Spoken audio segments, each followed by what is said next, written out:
3 minutes to speak to how you then, your what you did to address the task you are given. And we are going to be starting with the product room. I would like for the person who is representing the product room to just unmute his or herself. If they would like to share screen, is fine. If not, I could, share my screen regarding the task you are given. Then you could explain first your understanding of the task in less than 1 minute, then how you solve the task as in what you have with respect to the task. So after the product room, we're going to have the project room. Then after the project room, we'll have the content room. So it is product, project, content. So product room, who is speaking for you?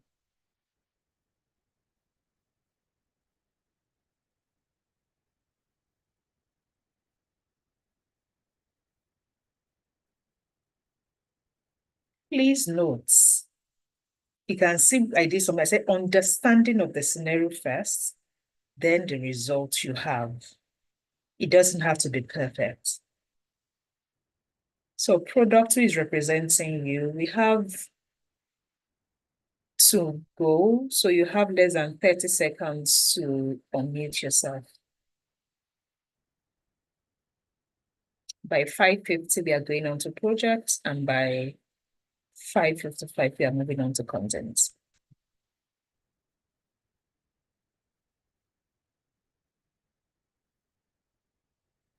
Who is representing the product room?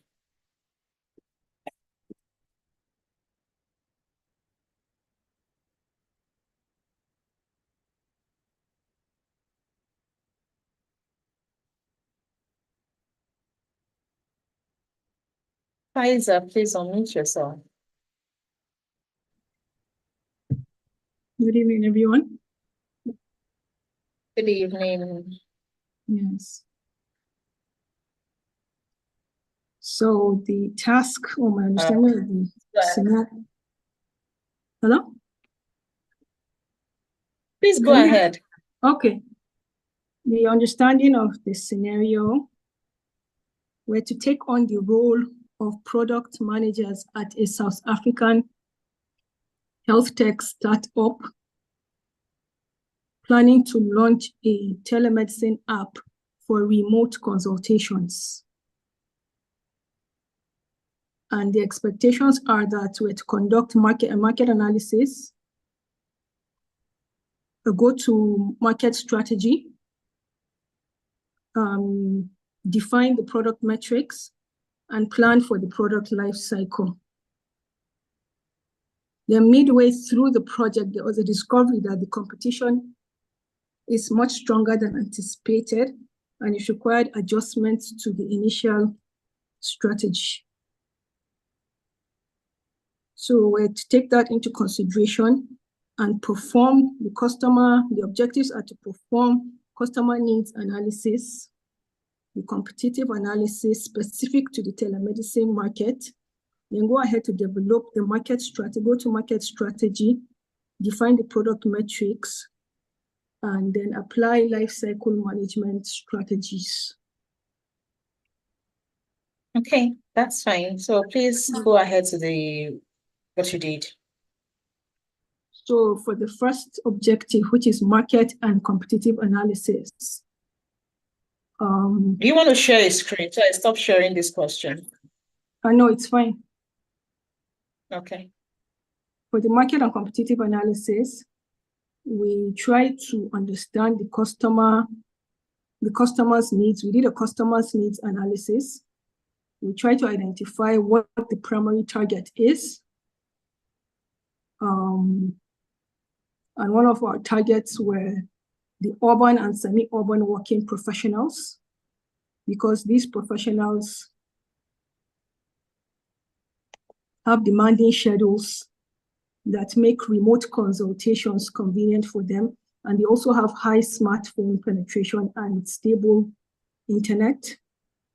One of our target market was also the tech-savvy millennials and Gen Z, because they are comfortable with digital platforms and prefer on-demand tech-driven healthcare. We also looked at specific health challenges or gaps in healthcare care access in South Africa that the app should focus on addressing. And one of the gaps that were identified were long wait times and overcrowding in public facilities. And the solution would be on-demand consultations via the app to alleviate reliance on physical clinics, limited access to mental health services, which we felt would cater to the millennials and the Gen Z. So the solution is the anonymity and privacy through remote consultations available on the app by licensed professionals. Another gap in the healthcare sector was neglect of preventative care among busy demographics, and the solution was to provide wellness reminders, fitness tools, and access to primary care within the app. Another challenge with the healthcare is inconsistent access to specialists. The solution is to provide quick and affordable virtual appointments for initial consultations and follow-ups. Then for the competitor analysis, we looked at examples of existing telemedicine services in South Africa. We looked at their perceived strengths and weaknesses of these competitors, specifically the pricing, usability, and the other features. And there are a number of competitors in the market and their strengths. We considered their strengths and their weaknesses. The first example we saw was Altron Health Tech, and its strength is that it secures patient data. It had a secure patient management and interoperability with healthcare systems, but the weakness is scalability in under-reserved regions. Another one is the Kina Health, and its strength is affordable consultations, 160 rand per session, and has a mobile-first approach. Its weakness is that it had limited access in remote areas due to internet barrier and device barriers. We looked at another one called Hello Doctor. Its strength was broad accessibility and affordability for basic healthcare advice, but the weakness is that it lacked advanced diagnostic capabilities. Okay, so you're doing a fantastic job with the first point. So could you then go to your market strategy? What is your go-to-market strategy? Okay, so for you've identified all the gaps. So I'm assuming you're incorporating those gaps into your own this thing. So you've done a very good gap analysis, which is your computer. So now what is your go-to-market strategy for this particular telemedicine app? So for the go-to-market strategy, one of the questions we asked ourselves was, what's the budget for marketing and outreach? And are there partnerships with hospitals or clinics or community organizations that we're considering? That's under strategy. Then for innovation and differentiation, we're looking at unique features planned for the app, such as AI, multilingual support, offline capabilities. Then we're also considering affordability as a strong selling point. Then we looked into channel selection. What platforms will the app be marketed on? Social media, health forums, or in-person clinics. Then partnerships, we consider partnerships with mobile networks and government health initiatives. And we are proposing key partnerships with benefits with public hospitals and clinics, with private healthcare providers, with NGOs and community health organizations to penetrate underserved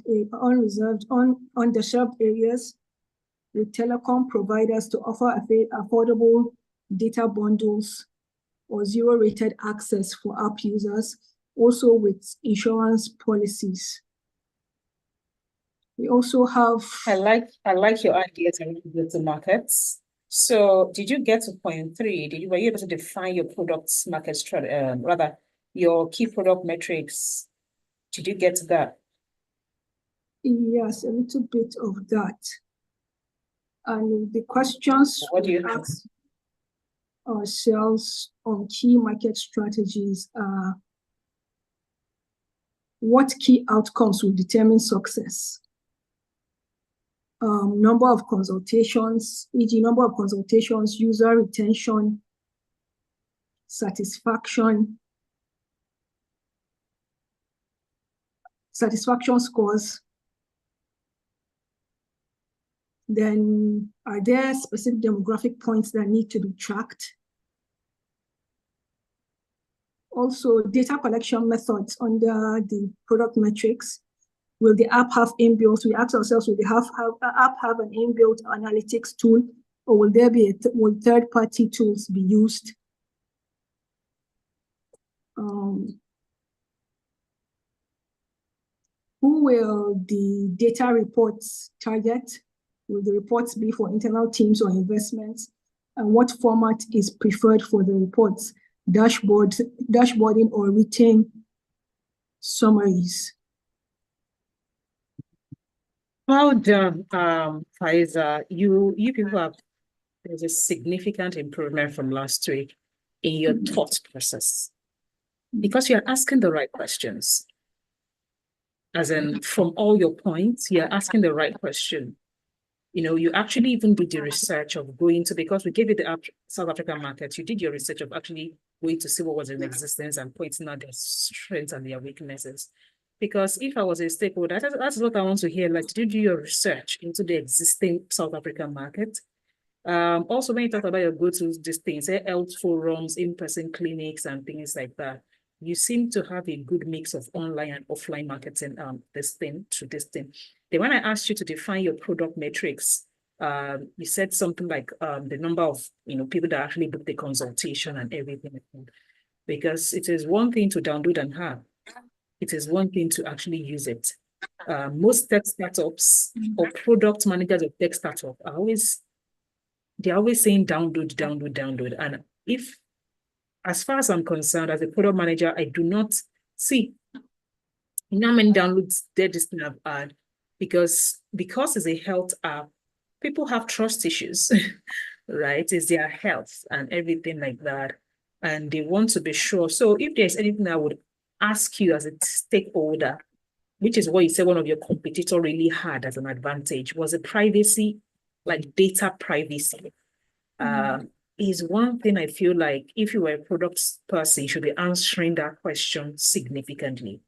Because I do not want to tell an app that I have HIV, for instance, and that app, like, do you understand? So because people really, why some people don't change hospitals for years is because they do not, like, they just have that stronghold. So if I was a stakeholder, that would be the first question I'll probably be asking when it comes to, I'll say, so now how do I get my users to trust that their data is not going to be outside? Do you understand? So when you start to mention things like, will you be using a third-party app or things like that, I'm asking myself, like, if I were to read your data policy, and I see that there's a third person analyzing I may not use your app, because people take those things seriously. Maybe not in this part of the world, but I feel like it can be a major selling point for you when you are, because I would think like a stakeholder, that's the first question I will ask that. How do you want to convince the market that their data is not going to be outside? So as a product manager, you should really put that into consideration when you're talking about data metrics.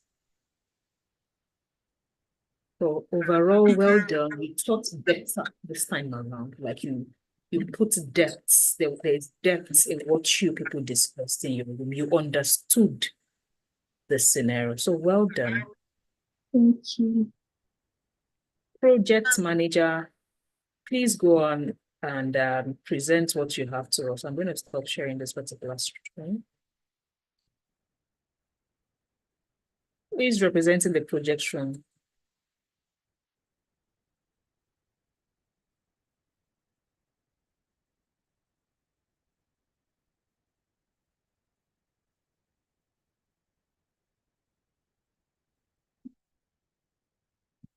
Project room.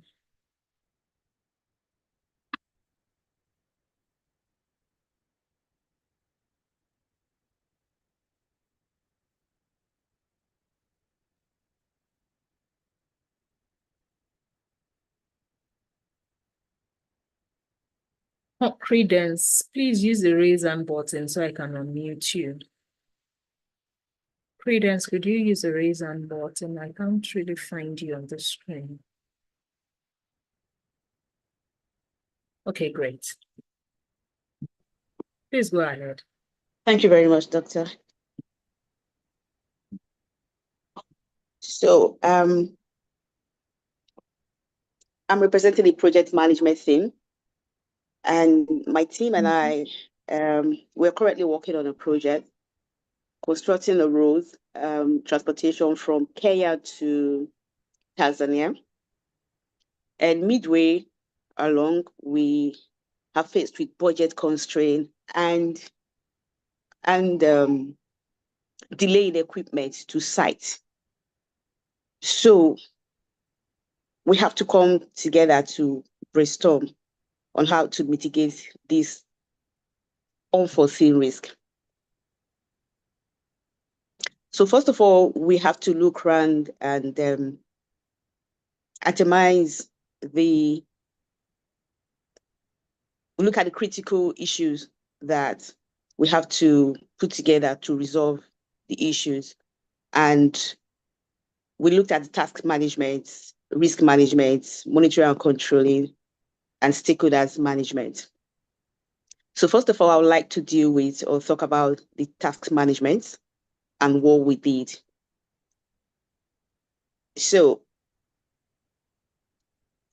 from the onset, this project was planned using the waterfall methodology or approach because of the nature or type of project, which is a construction project. But however, based on what we encountered, we decided to be flexible by adjusting our timeline and introducing the Agile framework. So under the task management, we prioritize the key activities that drive project progress while optimizing available resources. That is to say, we reassign critical tasks to available skilled labor and alternative equipment to avoid bottlenecks. And most especially, we focused on tasks that directly impacted project timelines. And that could be activities such as securing permits, because most times getting the permits can take a longer time. Surveying and site preparations, so we focused on those ones. And number two, we have to look into the risk management.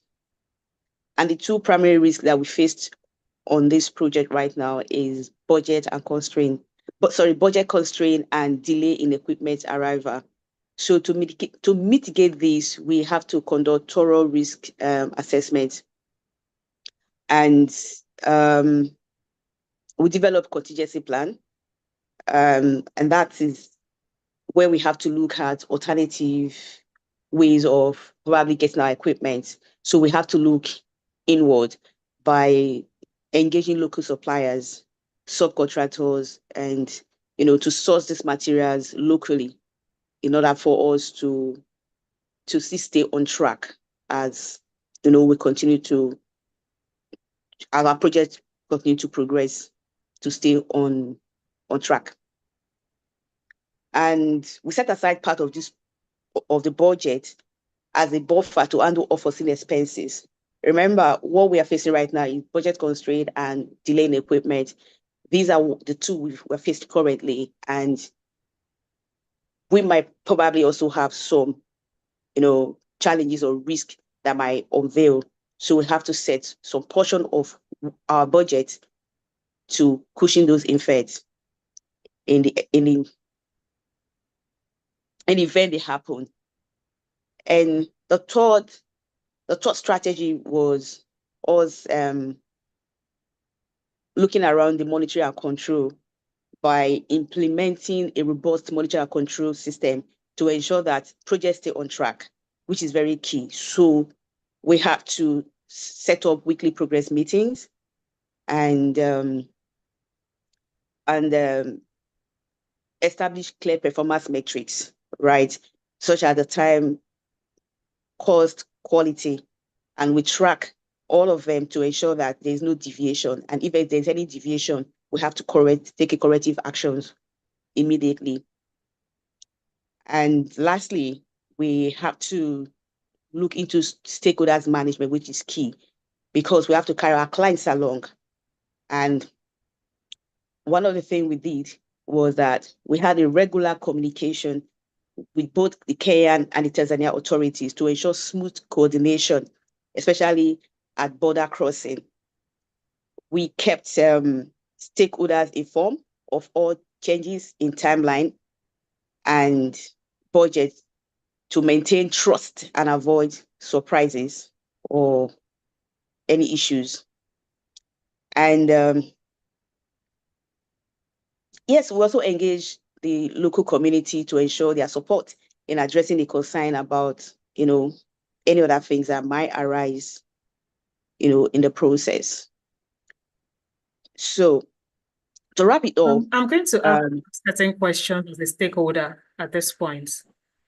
I'm a stakeholder midway the project. There is maybe money challenges, meaning that when I say money challenges, maybe when I say budget constraints, what you emphasize, you already marked up, you already did all your inflation, you did all that.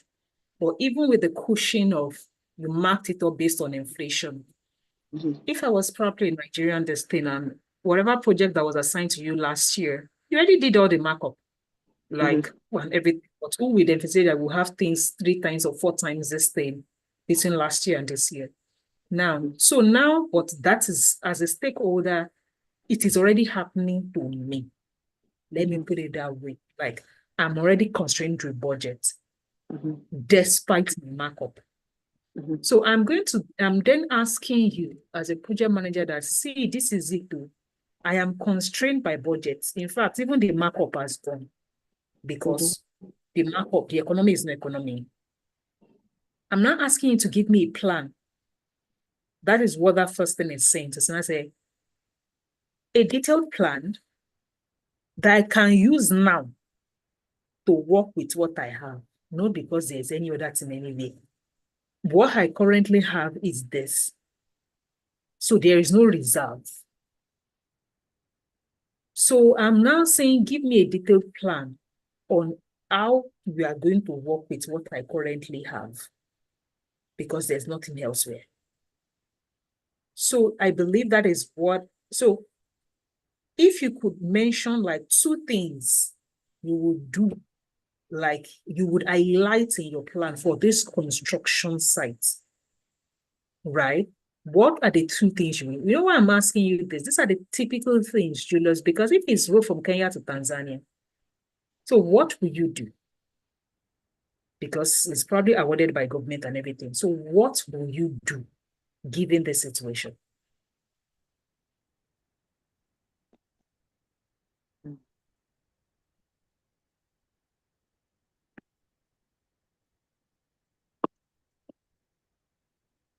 Okay, so, well, I think first of all, I'll do a research and I'll come up with all the fundings and the current reality budget.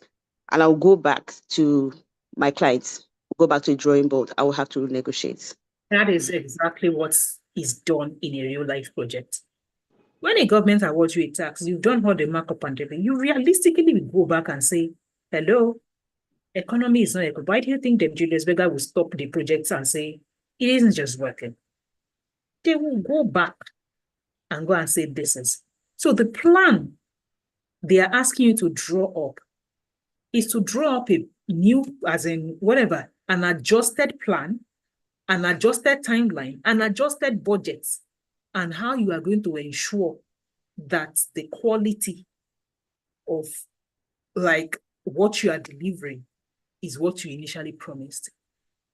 So if you were a project manager, two things you first need to first drop is a plan on or rather a new budget. Then you draw up a plan on how you're going to meet with your stakeholders.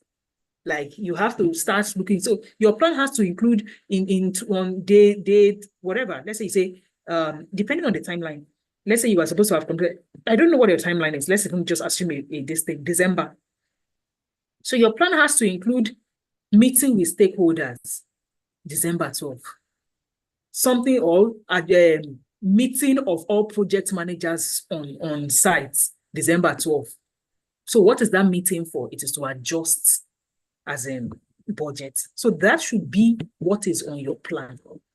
Like you are meeting with stakeholders, you are adjusting, or you are meeting first internally, you are discussing budget adjustments, you are sending something to accounts to say, oh yeah, give us the new, or procurement, give us new this thing. Then you are sitting up meeting with your stakeholders and everything like that. That is what you would typically do. Because for instance, as a project manager, you already know you have budgets for adjustments. The only reason I'll make you now saying halfway you have budget constraints because despite your markup, it is still not working. So that is the time. The first thing that should be coming to your head is now stakeholder. But you're not going to go to your stakeholder with money is not just enough. You need to go to your stakeholder with a proper presentation showing infographic and saying inflation in the 56% of and all that stuff. And that is what they do in a real life work environment. You have to go and show numbers. Like we marked up inflation, but inflation, we estimated inflation at 20%. Now inflation is 56%, which by the time we adjust inflation price, this is the actual price as of today and all that stuff. So that's what I was kind of looking out for in that your first, like the plan should be about the plan on how you will go and look for, as in have that discussion with your stakeholders. So then the plan for a late equipment arrival, you can then, whatever plan you have for that one was good in terms of you saying that you will source local facilitators. But I'm going to now ask a question because again, I have a sister who works on a construction site that some of their equipment cannot be manufactured locally. In fact, the equipment cannot even be serviced locally. Those equipment have names, always call them different names. Like if for every time they need to service that thing, they package it, take it to China for service and this thing. So if it was such, and it is a construction firm, so if that equipment was the one that you source locally, what will you do as a project manager?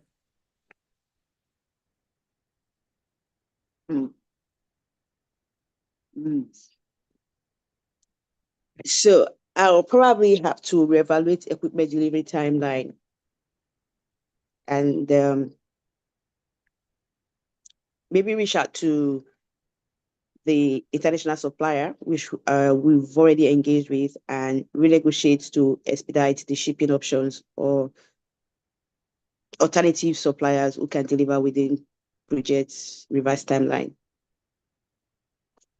Well done. I like the way you're thinking now, because thank you. Trust me, then you should probably also be thinking about having double equipment in that project. Because if, for instance, there's delay in equipment, it means that, let's say it was an equipment that you already had, but you sent out for service. That means if you need to complete it, there are only two things. It is either you extend project timeline to wait for it, or you are incurring costs of double equipment.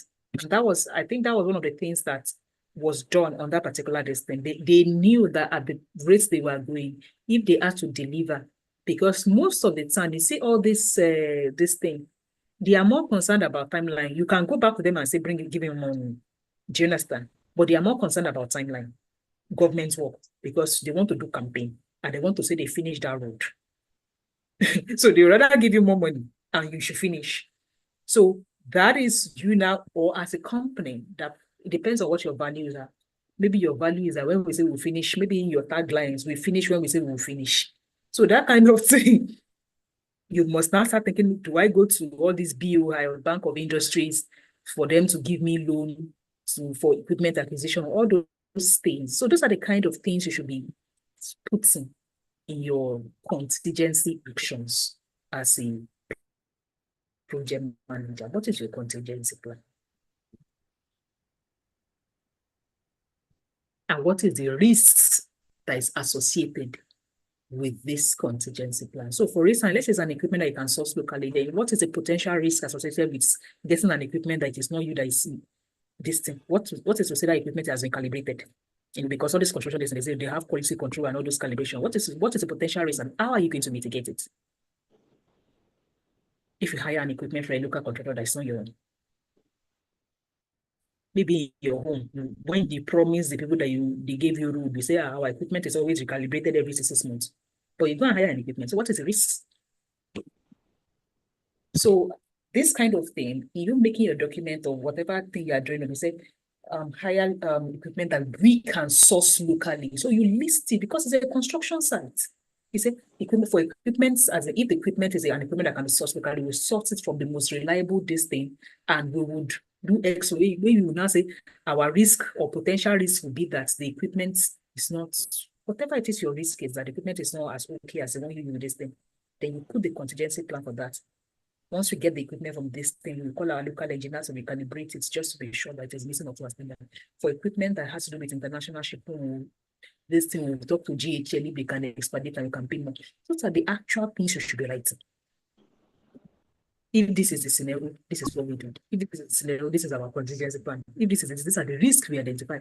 What is the risk you identify with the equipment from abroad? Custom can seize your load. You understand? That's a risk. They can seize your equipment. What will you do? I remember just when my son, she was like, that one of the challenges they require as some of the equipment that they send out to service is that the customer expects them to clear it like they're clearing new equipment, whereas it shouldn't be like that. So there's a way they now do labeling of equipment that they send out to say, this is not a new equipment, as you know, all that stuff. So those are the risks.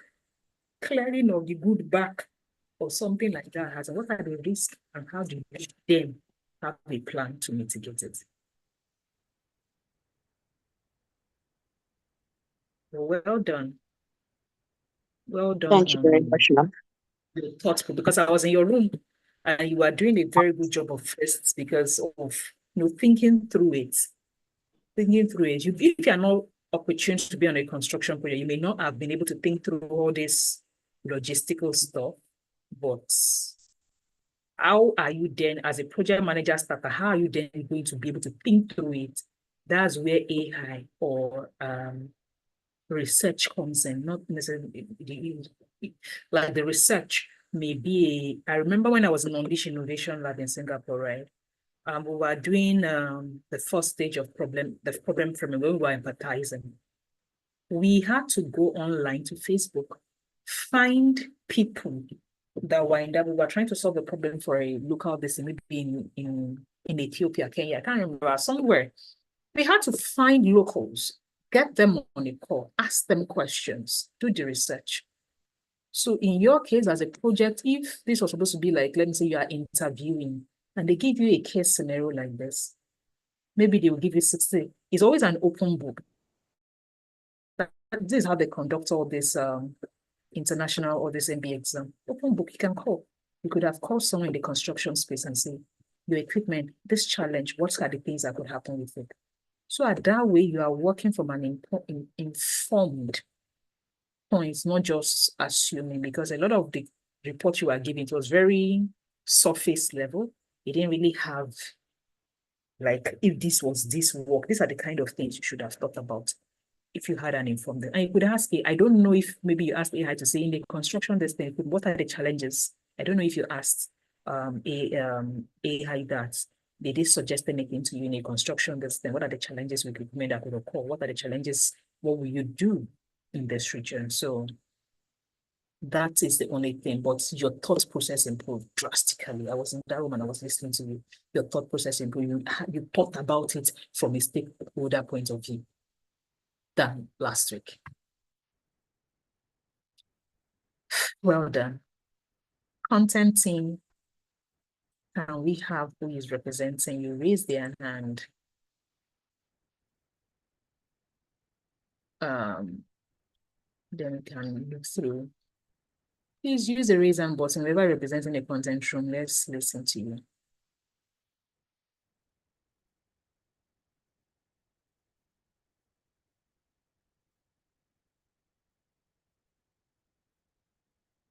Who is representing the content team, please?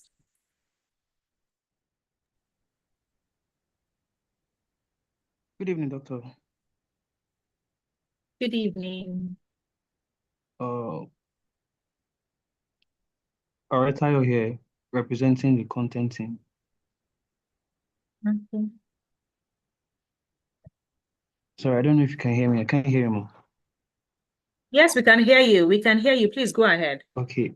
Can the product team stop sharing the screen or project rather? Okay. Okay. Yeah.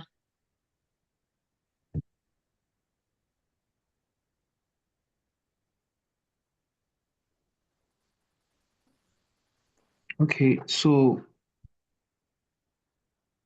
in the breakout room, we were tasked with creating a digital awareness campaign for a South African company aiming to educate their employees on the importance of digital skills in the workplace. The company is focused on helping its team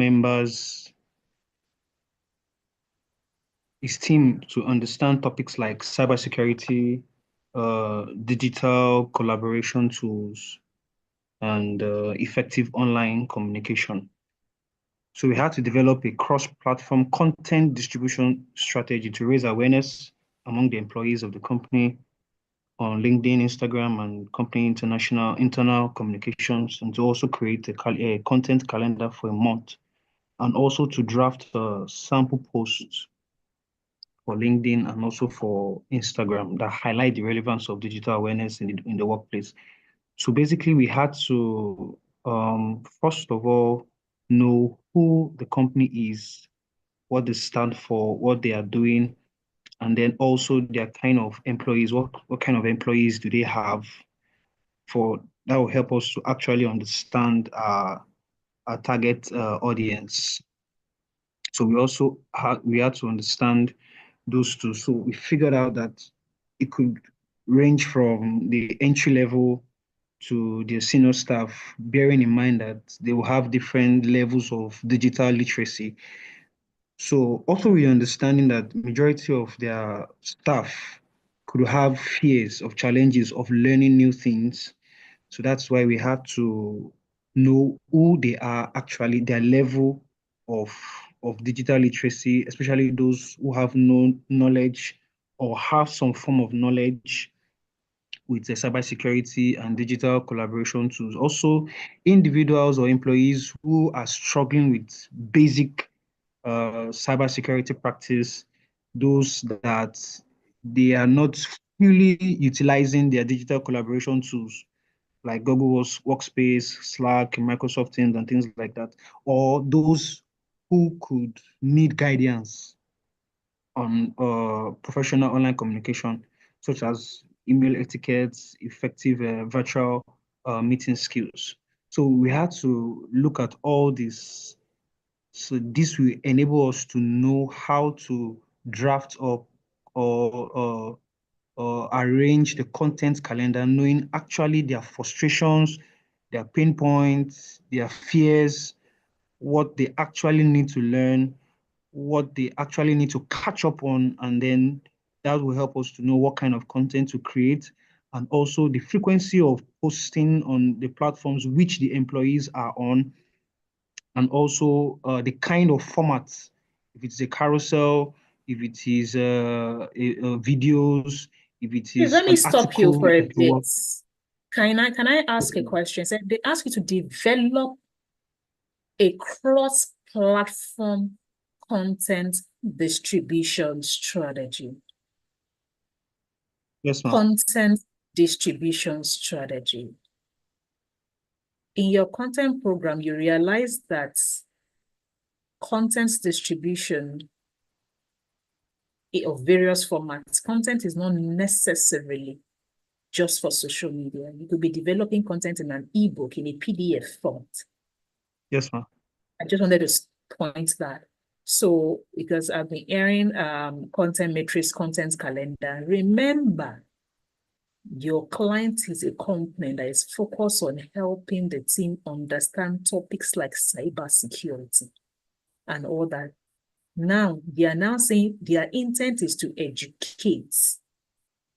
They are now saying, please note the awareness amongst employees on LinkedIn, Instagram, and the company's internal communication. Yes, ma'am.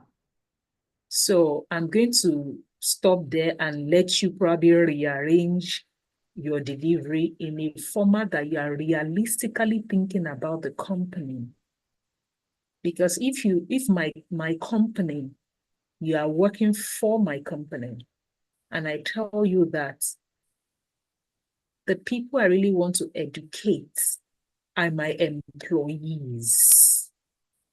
And I said, develop me a cross-platform content distribution strategy. So realistically ask yourself, how do I educate my employee on these things? All right, ma'am. So you remember when I was in your room, I said, who is your client? Yes, ma'am. What does your client need? Your client is a South African company. What does your client need to educate their employees? Why do they want to educate their employees? You talked about the reasons you're giving me, which are legit.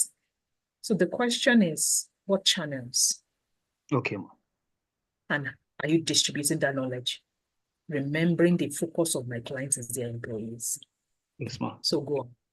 All right, ma'am. So I was just trying to talk about the target audience before actually going to the content calendar itself. So let me just, because of time, just move to how we're able to prompt the AI and then the results we got. So the objective is to educate employees on the importance of digital skills, focusing on three things: cybersecurity, digital collaboration tools, and also effective online communication. So the campaign will run across LinkedIn, Instagram, and internal platforms. So for the first week, we're looking at cybersecurity awareness, and the theme is stay cyber safe at work. So the format we'll be posting across Instagram and platforms Monday, Tuesday, Wednesday, and Friday across Instagram and LinkedIn.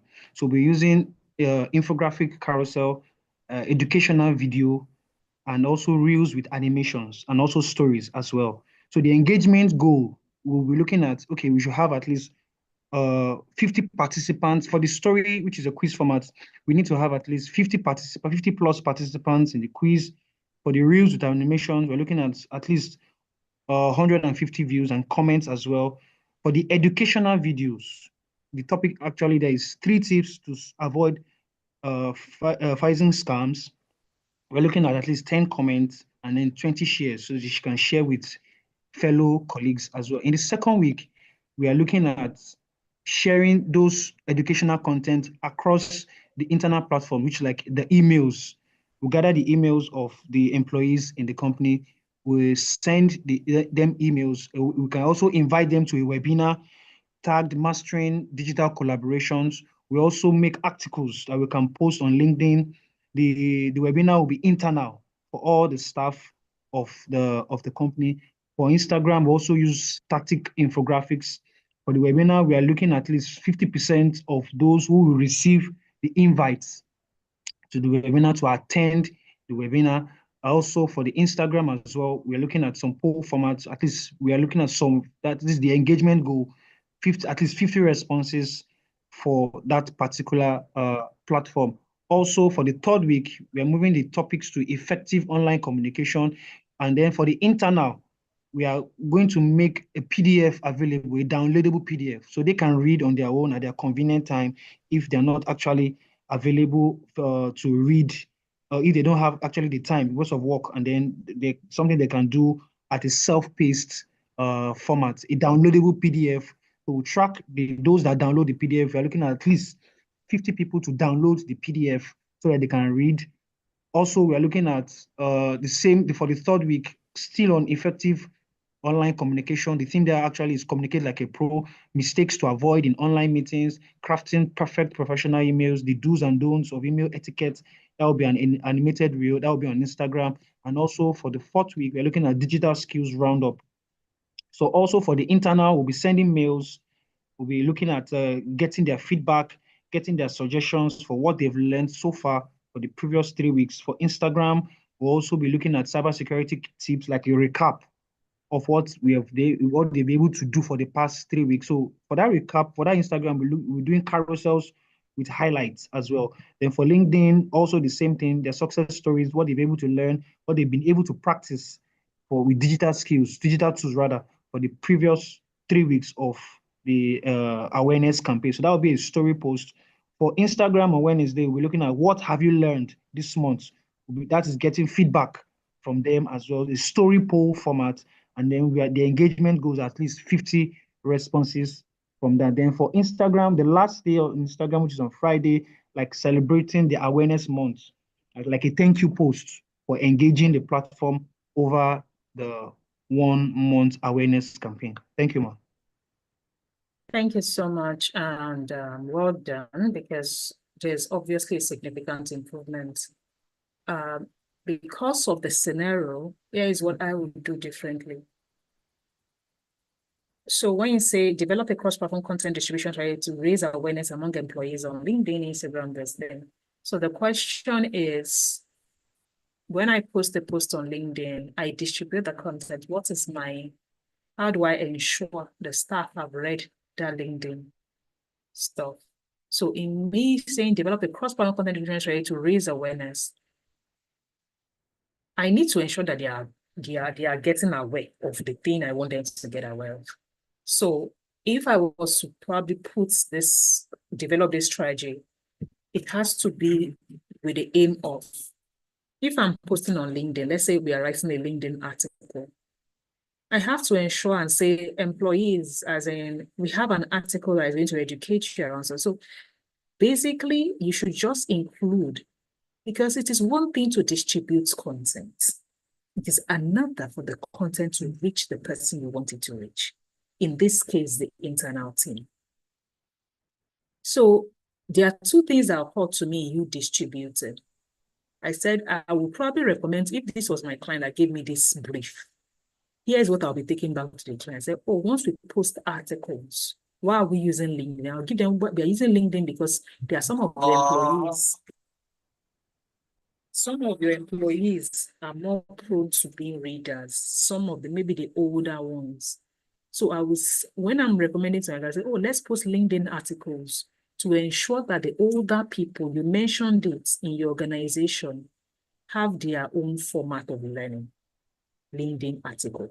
I would say if we are posting on Instagram, I would suggest that we do reel. Then we share this reel with the internal thing. Why? The middle people, millennials and maybe Gen Zs, because they consumed content in short format. So when you say distribution strategy, you must be able to tell me how my employees will, they must see the post I'm posting on social media every day. So when I distribute, what is the call to, how am I ensuring those employees are seeing that post? So that is the additions I would have added. And for Instagram, you would have seen me say things like, one of my contents would be Instagram Live every evening.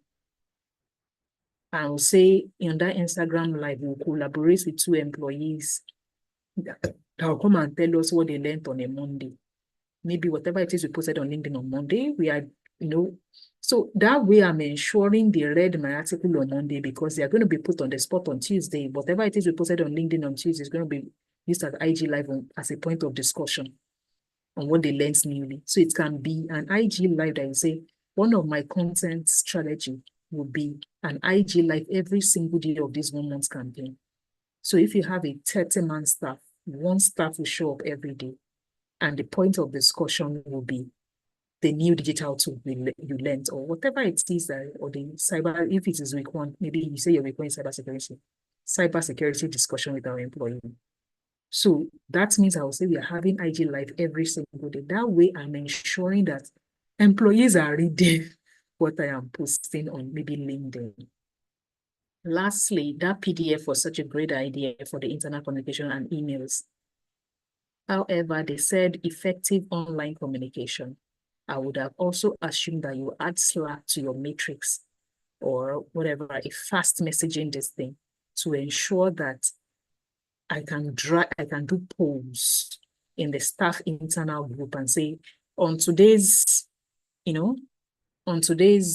post, we mentioned 3 different XYZ as you put the post of the, let's say it's LinkedIn or Instagram or Carousel, or whatever format of this thing. On today's posts on this thing, you put the link of the post there. We mentioned 3 different this thing. Everybody must vote before the close of business on which is their preferred this thing, whatever their preferred, whatever it is your post is about, their preferred security approach to ensuring their email is not being hacked. Let's say that is what you wrote about. So what it means is for them to vote, they must know what they are voting for.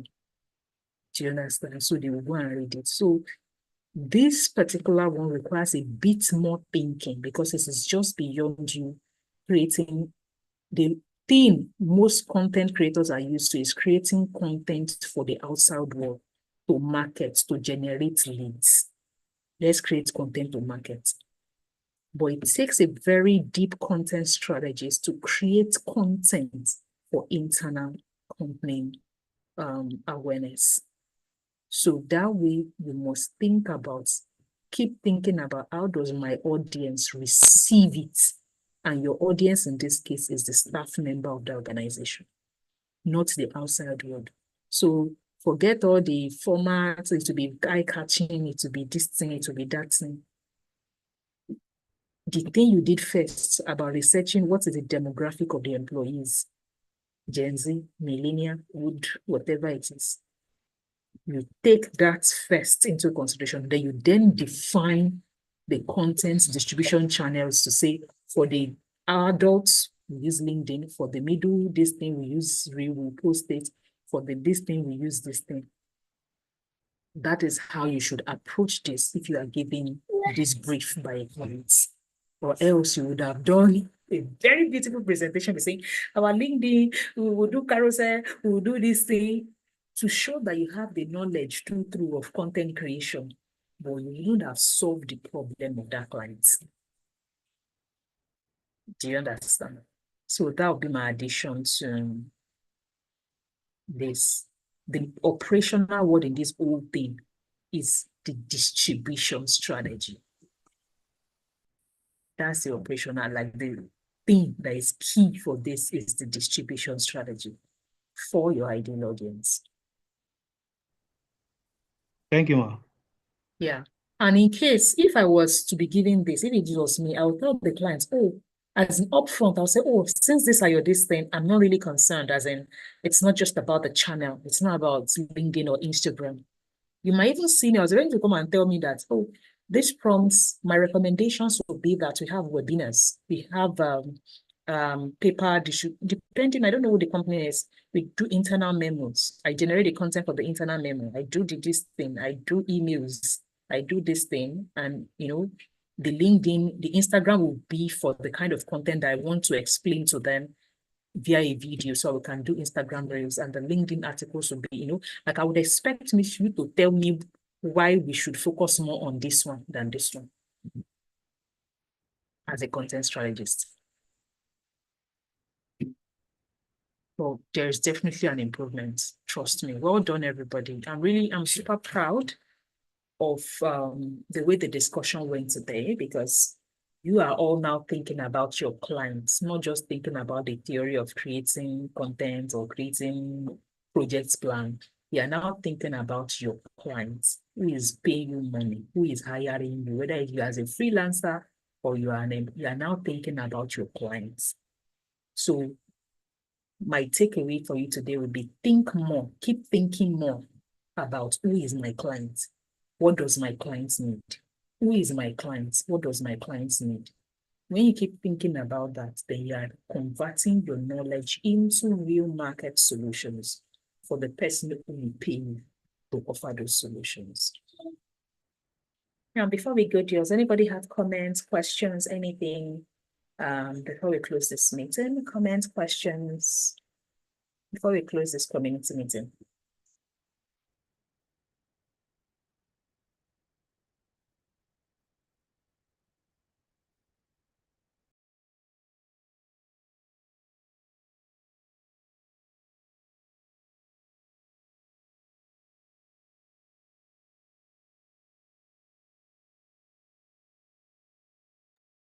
Okay, in the absence of questions or comments, please have a great week ahead. We'll see next week at the project, your Second Life project. Okay, Deborah is raising her hand.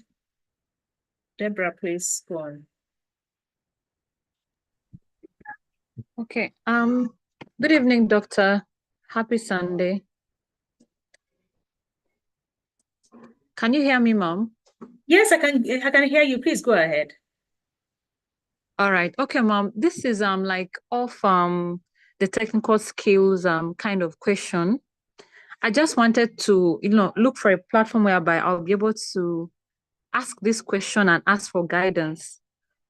So beginning of this week, that was Monday, like on Monday, I did an application for a virtual assistant. I saw a job on LinkedIn by Evara Group. That was the company that I saw. So they were looking for a virtual assistant.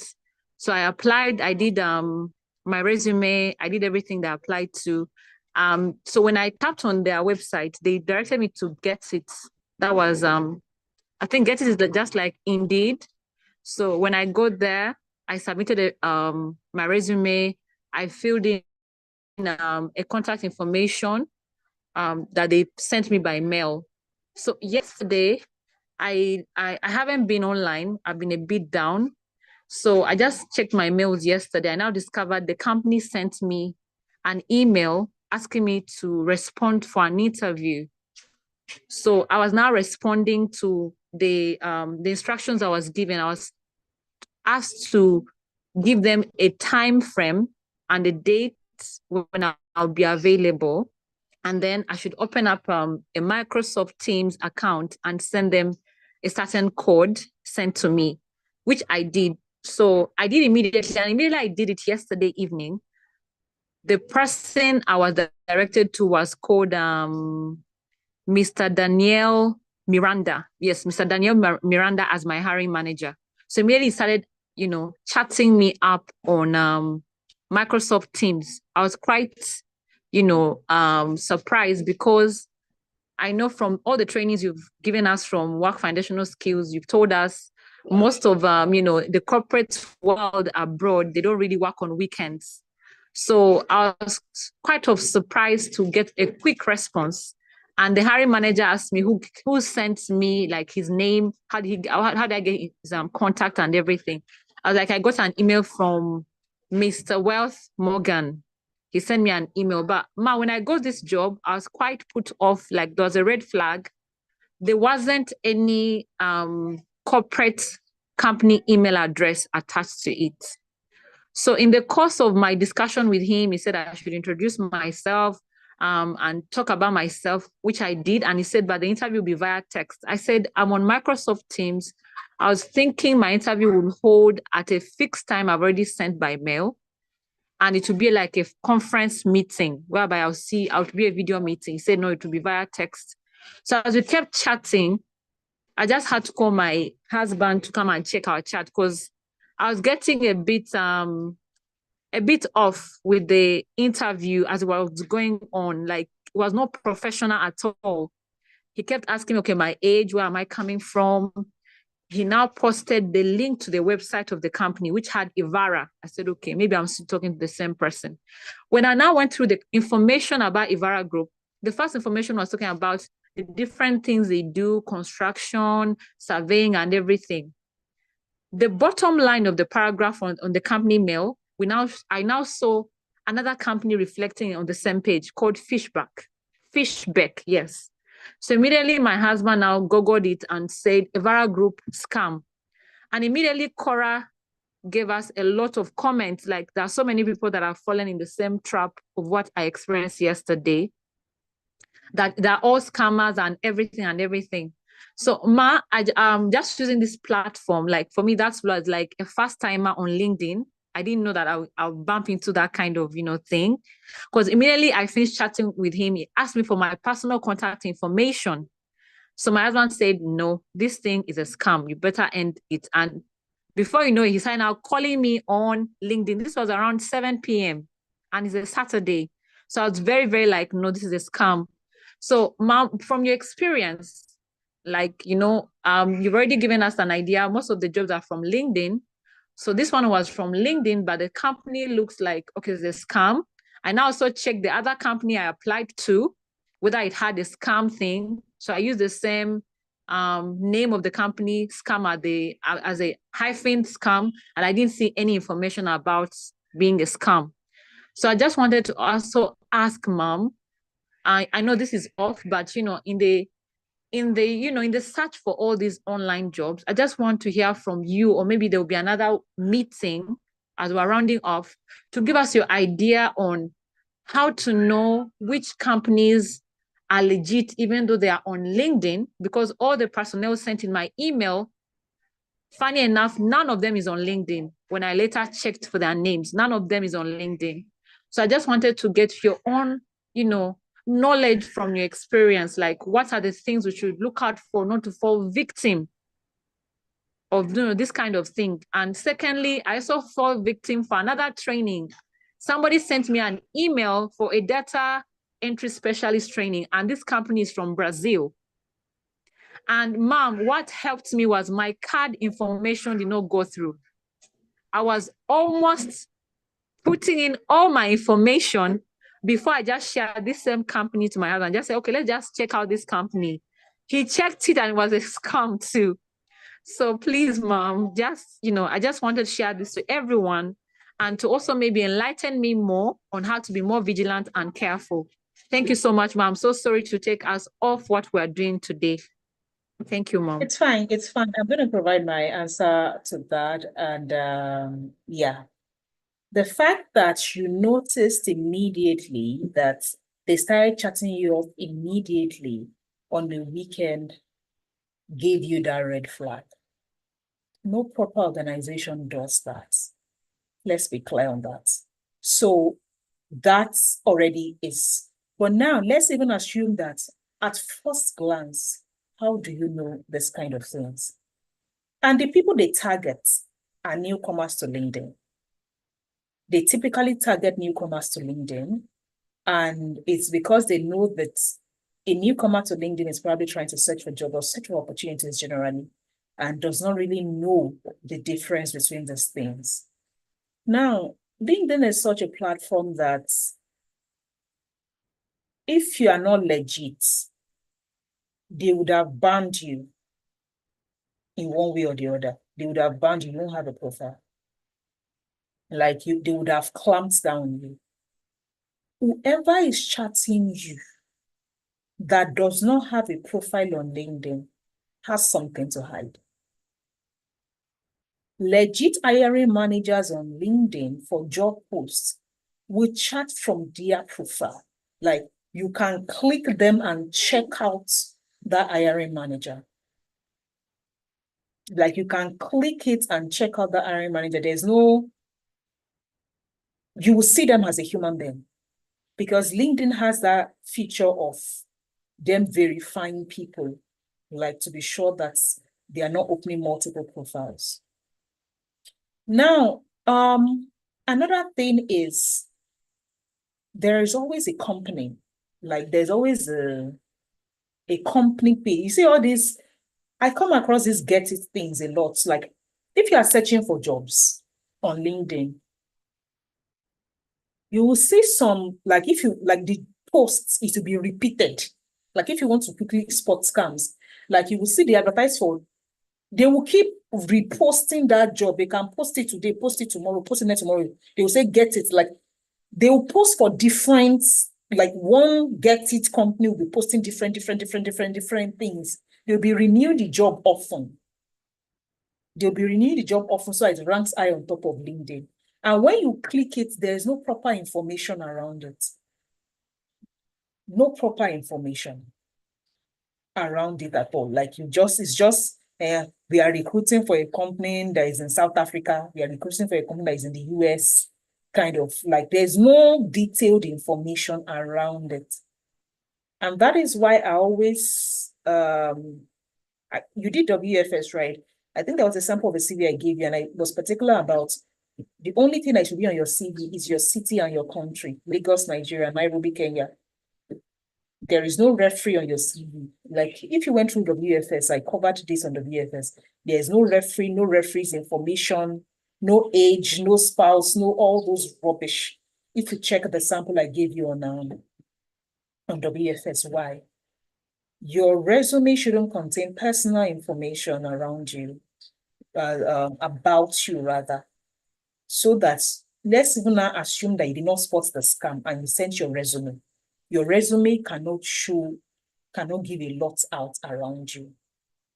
One thing you also did that was cool was the fact that you went to Quora to go and check that particular thing out. That Quora is another place that you want to use to check if something is legit or not, as in you did right by doing that. But at face value, once you see repetitive, and the hiring manager is not on LinkedIn, like it is not a human being you can click on LinkedIn to the job. If you check a proper, maybe just let me find if I can share my screen. If you check a proper job, this thing on LinkedIn, even if they say you should send this thing to hiring manager, all right? The hiring manager always is a human being that you can find. If you cannot find them, then there's a problem. A legit job on LinkedIn will have a face to the hiring manager, because I trust LinkedIn to do its job of clamping down on people that are not legit. I think that's my own surest way. And once I see all those repeated things, get it, one job, as in one job, but you now see the company is posting this thing. Now, another question I'll probably ask you is, did they, like, the website you said you clicked on of this thing, like what was the website looking like? Did you check the URL of the website? If you had the secured thing in it, did you check it? Okay, Mom. Like when I went on LinkedIn and I tapped to where I ought to put my resume, it just took me directly to the Get It website. So I submitted the resume on Get It. Whereas for the second job I applied, I submitted the resume directly on LinkedIn. I didn't have to go to another website. I was still on LinkedIn and I submitted it. So, but for this viral group, yes. Sure, you see, normally for proper recruitment, you will submit via LinkedIn. They call it easy apply on LinkedIn. You see those jobs are easy apply. That's why I wanted to share my screen. Like you will submit via like your LinkedIn. In fact, for easy apply jobs, your LinkedIn is your resume. Like you will say apply using your LinkedIn profile, which is why I teach on GOP around LinkedIn optimization and everything like that. Like I will use my LinkedIn profile to apply for that thing without even uploading any resume and all this kind of stuff. So, but then somebody must have a very fully optimized LinkedIn for you to do that kind of thing.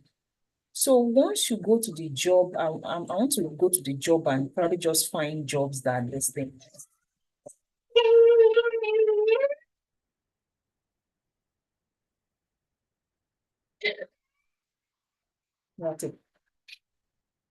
So basically, all those jobs, you will be seeing them repeated. I want to try to find virtual assistant or something.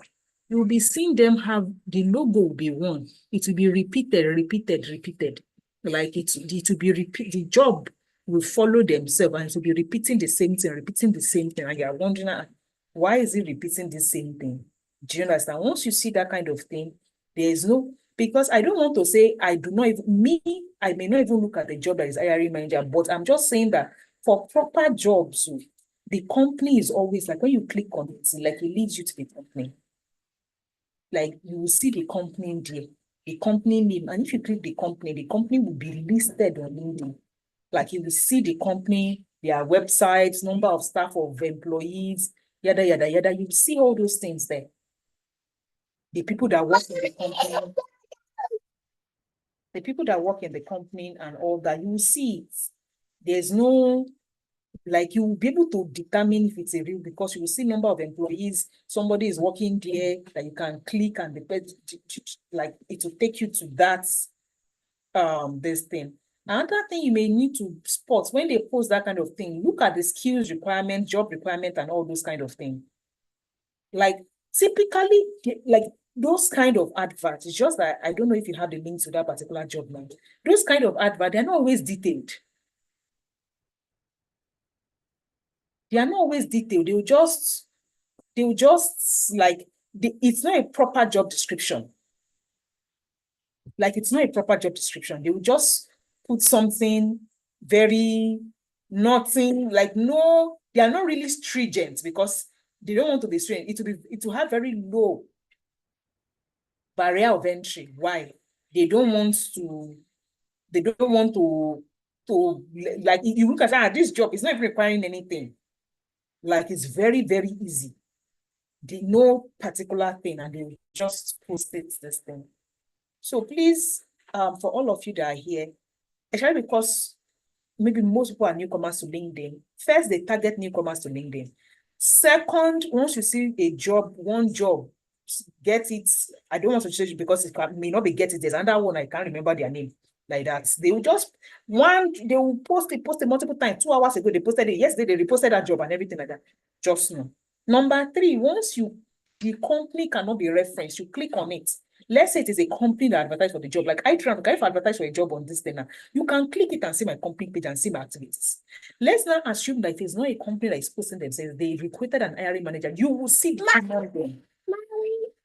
You will see the human being that is a hiring manager. They must have a profile. Do you understand? They must have a profile. Whether it is a human being or it is a company page, they must have a profile that you can read upon.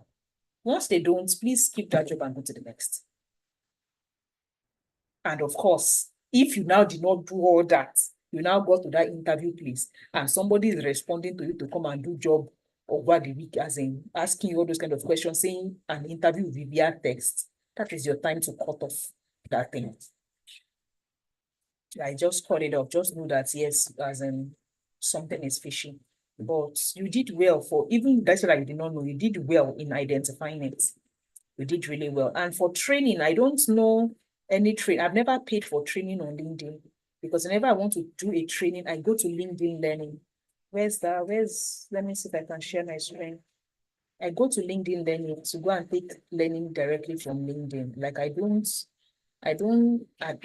never taken any training that is not LinkedIn Learning. Like this, I click on this place and I go to LinkedIn Learning. Right? So I don't, as in, there will like any training that is on LinkedIn Learning, right, is directly, like LinkedIn has verified it. Like I see Learn with LinkedIn. I go to LinkedIn Learning to take trainings. So I know it is a LinkedIn verified learning avenue, not, and if it is not a LinkedIn verified learning this thing, it means that somebody, maybe me now, like a coach or a company or whatever, is advertising the training. Let's say I'm advertising workplace foundational skills. If I'm advertising workplace foundational skills, think about it. Won't I have a face? I will have a face now. Do you understand? I will have a face. And that face would be able to say, I want to buy from this person. I will have a face. And if this is even beyond LinkedIn, like I do my research when I want to invest in anything, like I will go and look at them, their social media presence across all platforms. What do they look like and all those things? I would have looked at it before I even put my money on any this thing. So I hope that helps everyone that is here to be more careful.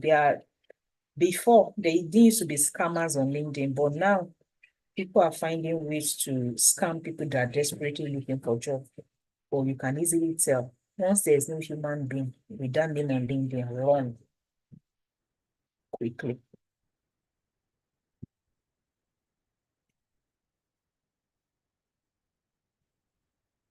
On that note, thank you Thank you, very ma'am. much, everyone. Thank Yeah, you you're so much, ma'am. welcome.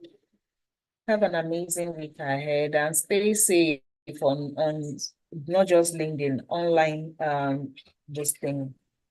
Stay safe. Because even small companies that don't have company websites, they have social media presence. They will have this thing listed on LinkedIn, they will have Instagram, they will have social media presence. So please stay safe. Not someone that says send me a text, send me a chat. If another one cannot work. Okay, bye everyone. Thank you, ma'am. Thank Bye, you. doctor. Bye. Have a blessed Thank week, you, ma'am. ma'am. Bye, You ma. have a bye.